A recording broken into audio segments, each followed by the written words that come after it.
Hello students, this is question from chapter Magnetic Effects of Electric Current. AB is a current carrying conductor in the plane of paper. What are the directions of magnetic fields produced by it at points P and Q? Figure is given to you. Given R1 is greater than R2, where will the strength of magnetic field be larger? तो ये plane of paper मान लें और इसमें आपके पास एक current carrying conductor है AB. Current carrying conductor is in the plane of paper. Suppose ये कंडक्टर है, it is in the plane of paper. ठीक है, अब हमें किसका डायरेक्शन फाइंड करना है? Magnetic field. तो मैग्नेटिक फील्ड और करंट अगर सिर्फ दो ही आपके पास क्वांटिटीज हैं तो हम यूज करेंगे राइट हैंड थंब रूल. तो राइट हैंड आप लेंगे और थंब इस तरह से इसको करंट कैरिंग कंडक्टर को इस तरह से होल्ड करेंगे कि थंब उस डायरेक्शन में पॉइंट करे, करंट कैरिंग कंडक्टर की डायरेक्शन में पॉइंट करे. ठीक है, करंट के डायरेक्शन में पॉइंट करे अगर थंब, तो फिंगर्स का wrap will give the direction of field. ये तो आपको पता है. अब हम इसको यूज कैसे करें? यहाँ ध्यान से देखिए, ये करंट कैरिंग कंडक्टर है ऐसे. ठीक है, अब मैं इधर आती हूँ ऐसे. इसको हम ऐसे ही ले रहे हैं ताकि ये मेरा अभी आपने जो देखा मैंने कॉपी में बताया. अभी जो मैंने फिगर बनाया है वो मेरा कहाँ पर है? प्लेन ऑफ व्हाइट बोर्ड पे.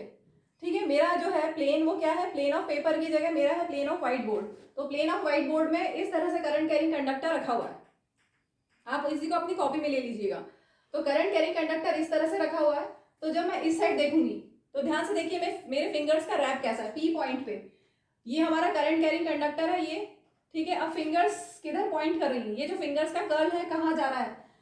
बोर्ड के अंदर जा रहा है. ध्यान से देखो, into the plane of white board अंदर जा रहा है.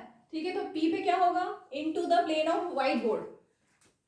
पी पॉइंट पे into the plane of white board की जगह आपका प्लेन ऑफ पेपर हो जाएगा. ठीक है, अब सेम चीज को हम क्यू पॉइंट पे देखते हैं. यहां पर इस क्यू इधर है, ये कंडक्टर है, क्यू इस साइड है, क्यू इस साइड है. तो इधर क्या हो रहा है? ऐसे फिंगर्स का रैप किधर जा रहा है? बाहर की तरफ, out of the plane of paper. किधर जा रहा है? Out of the plane of paper. मेरा व्हाइट बोर्ड है, तुम्हारा कॉपी. ठीक है, क्लियर हो गया? अब आगे है given R1 is greater than R2. R1 figure में दिया हुआ है कि R1 is greater than R2. तो स्ट्रेंथ ऑफ मैग्नेटिक फील्ड कहाँ ज्यादा होगी? अब प्रैक्टिकली सोचो, करंट कैरिंग कंडक्टर है, बिना फॉर्मूले के भी अगर हम सोचें तो करंट कैरिंग कंडक्टर है, तो जितना आप करंट कैरिंग कंडक्टर के पास में होगे उतनी ज्यादा फील्ड स्ट्रेंथ होगी, उतनी फील्ड स्ट्रांग होगी. जैसे जैसे आप दूर जाओगे फील्ड स्ट्रेंथ कम होती जाती है. ठीक है, जैसे मैग्नेट के पास में रहोगे तो फील्ड स्ट्रेंथ ज्यादा, मैग्नेट से दूर जाओगे तो फील्ड स्ट्रेंथ कम होती जाएगी. सेम वैसे ही current carrying conductor behaves like a magnet. ठीक है, तो इसके जो पास में होगा उसकी फील्ड स्ट्रेंथ ज्यादा होगी. दूर जाओगे तो फील्ड स्ट्रेंथ कम होती जाएगी. तो R1 बड़ा है, इसका मतलब फील्ड स्ट्रेंथ यहाँ कम होगी, इधर फील्ड स्ट्रेंथ ज्यादा होगी. या अगर आप फॉर्मूले से देखें तो आपने ये पढ़ा हुआ है, magnetic field is inversely proportional to distance. जितना ज्यादा दूर जाएंगे फील्ड स्ट्रेंथ कम होती जाएगी. ठीक है, तो कहाँ पर ज्यादा होगी? जहां पर डिस्टेंस कम है, मीन्स फील्ड स्ट्रेंथ कहाँ ज्यादा होगी? क्यू पे, जहां क्योंकि B is inversely proportional to R.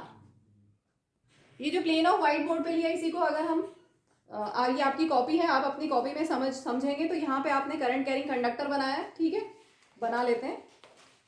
ये करंट कैरिंग कंडक्टर है, करंट ऐसे फ्लो रहा है. ठीक है, करंट ऐसे फ्लो रहा है. अब ये फिंगर्स का रैप देखो, पी पॉइंट यहाँ, ये पी पॉइंट, और इधर हम लेते हैं क्यू, कम डिस्टेंस पे. तो ये करंट कैरिंग कंडक्टर, ठीक है, दिख रहा है आपकी कॉपी में आपने बनाया. तो अब यहाँ पे पी की साइड पे अगर फिंगर्स को रैप देखोगे तो किधर दिख रहा है? पी ये किधर जा रही है? प्लेन ऑफ पेपर के अंदर. ठीक है, अब क्यू पे देखोगे तो क्या जा रही है? ऊपर आउटवर्ड. क्यू पे जा रही है आउटवर्ड. ठीक है, और पी पे जा रही है इनवर्ड. क्लियर?